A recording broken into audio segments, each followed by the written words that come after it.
इस वक्त मैं मौजूद हूँ दिल्ली के शशि गार्डन में, झुग्गी बस्ती में हूँ और हमारे साथ सांसद मनोज तिवारी भी हैं साथ, और लगभग 22 रात्रि प्रवास कर चुके हैं। मनोज जी, क्या कहना चाहेंगे इस बारे में? देखिए, हमने दिल्ली को समझने के लिए अलग अलग क्षेत्रों में हमने स्पेशली झुग्गी प्रवास किए। अभी हम आज एक अनऑथराइज कॉलोनी और झुग्गी का मिक्स पोर्शन है, उसमें प्रवास कर रहा हूँ और यहाँ जो सच्चाइयाँ सुन रहा हूँ। ये लोग बोल रहे हैं हम तो पानी इतना गंदा आता है कि वो पानी पीना तो दूर, सूंघना मुश्किल है। फिर उसके बाद भी कई बार मजबूरी में उसको पीना पड़ता है। और एक जन बता रहे थे कि मैं इनके घर रुका हुआ हूँ आज, ये सफाई कर्मचारी हैं, इनका भी वही ख्याल है। और एक जन बता रहे थे कि पानी इतना गंदा हो जाता है कि हम लोग बाहर से 40-50 रुपया में वो 10 लीटर का कोई गैलन आता है, वो खरीद के लाते हैं तब पानी पीते हैं। ज़्यादा समस्या क्या आ रही है इलाकों में? समस्या ही समस्या है। खुशी किस बात की है? इलाज नहीं मिल रहा है। मैं अभी जब चौपाल लगाया हुआ था तो हमारे पास ऐसे लोग आके रोने लगे। एक व्यक्ति के पैर में इतना बड़ा निकला हुआ है, वो कहीं कैंसर ना हो जाए, और वो कह रहा है कि मैं बार बार जा रहा हूँ, मुझे भगा दे रहे हैं। मेरे एक औरत आ गई, बोली मैं लाल बहादुर अस्पताल से कितनी बार करके आ गई, मेरे पास पैसा नहीं है। कोई एक आदमी कह रहा है एक आदमी का तो बेटा मर गया। उन्होंने भरी सभा में वीडियो में बताया कि हम गए और हमारा इलाज नहीं हुआ और मेरा बच्चा मर गया। इसके ज़्यादा मैं क्या बताऊं?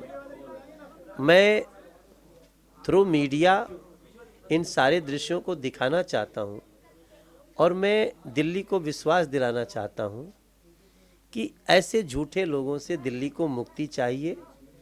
एक बार हमें मौका दीजिए, नरेंद्र मोदी की टीम को मौका दीजिए, भारतीय जनता पार्टी को मौका दीजिए।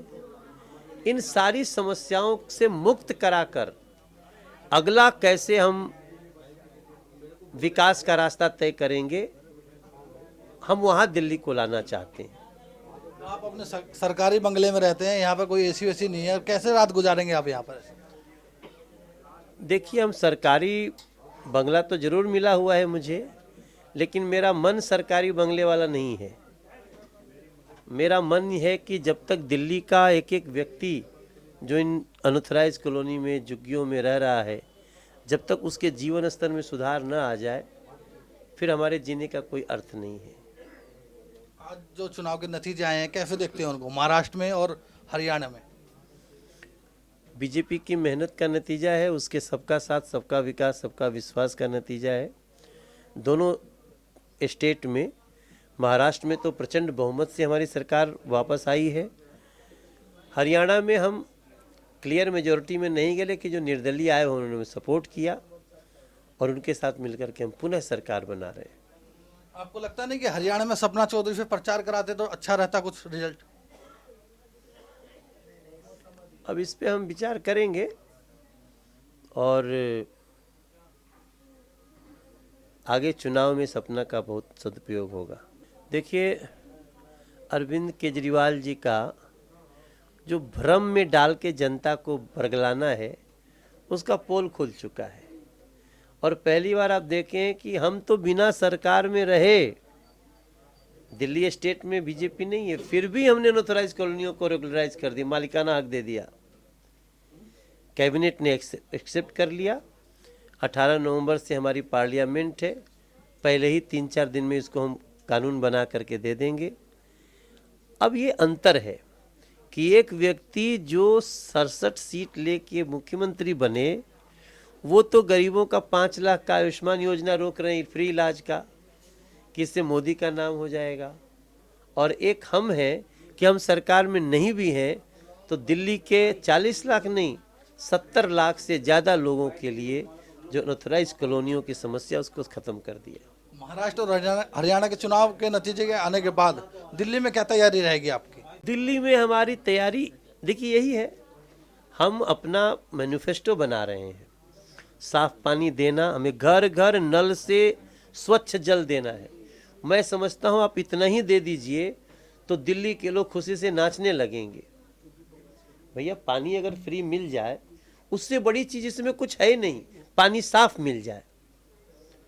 और दूसरी, जो हम इलाज दिए हुए हैं 5 लाख फ्री का, वो 5 लाख रुपए फ्री का इलाज रोक दिया। यहाँ इलाज के लिए लोग के बच्चे मर रहे हैं। इनको ठीक करना, यही हमारी चुनाव की तैयारी है। दिल्ली के बाजारों में चाइनीज पटाखे देखे जा रहे हैं, क्या कहना चाहेंगे? देशवासियों को क्या संदेश देना चाहते हैं? अब ये एक अलग मुद्दा है। हमें पटाखों से ही थोड़ा परहेज करना चाहिए। और अब हमें पहले लोगों को इलाज हो, पानी हो, ऐसे लोगों के जो वीकर सेक्शन है उसको जब तक हम नहीं एड्रेस करेंगे, हम जैसे कहते हैं ना, पूरा शरीर का जब हर अंग स्वस्थ रहेगा तब शरीर स्वस्थ रहेगा। और बहुत सारे अंग हमारे दिल्ली रूपी शरीर के वो अभी ठीक नहीं हैं, उनको हमें उनमें ऊर्जा देने के लिए हम लोगों के बीच समझने की कोशिश कर रहे हैं। एक अंतिम क्वेश्चन है कि पराली आ रही है दिल्ली में, पराली आई कि नहीं आई, थोड़ा ये बताएं थोड़ा। पराली का कोई सिस्टम ही नहीं, यहाँ की दिक्कत ही नहीं है। जो प्रदूषण के कारण आए हैं वो 80% दिल्ली जनित प्रदूषण है, जिनको दूर करने के लिए कुछ भी नहीं कर रहे हैं। 20% पराली का प्रॉब्लम आता है, वो भी मुश्किल से 10-15 दिन के लिए आता है।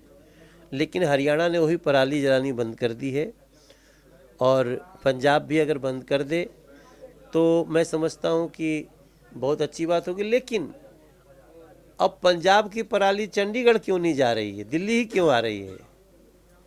वो क्या पराली जलेगी तो अरविंद केजरीवाल की तरफ ही जाएगी? बहुत हास्यास्पद है। प्रचार के दौरान आपने वीडियो भी बनाया हेलीकॉप्टर से, आपने बताया कि जो 8-8 किलोमीटर 10-10 किलोमीटर तक कोई पराली देखी नहीं गई। हाँ, क्योंकि वो पराली खरीदनी शुरू कर दी है खट्टर सरकार, तभी तो नंबर 1 पार्टी बन के आई। आप देखिए 5 साल शासन करने के बाद खट्टर साहब पहले कोई भी मंत्री नहीं रहे हैं, और पहली बार 5 साल सरकार चला के फिर 40 सीट लेके आ रहे हैं। मात्र 6 सीट की कमी हो रही है।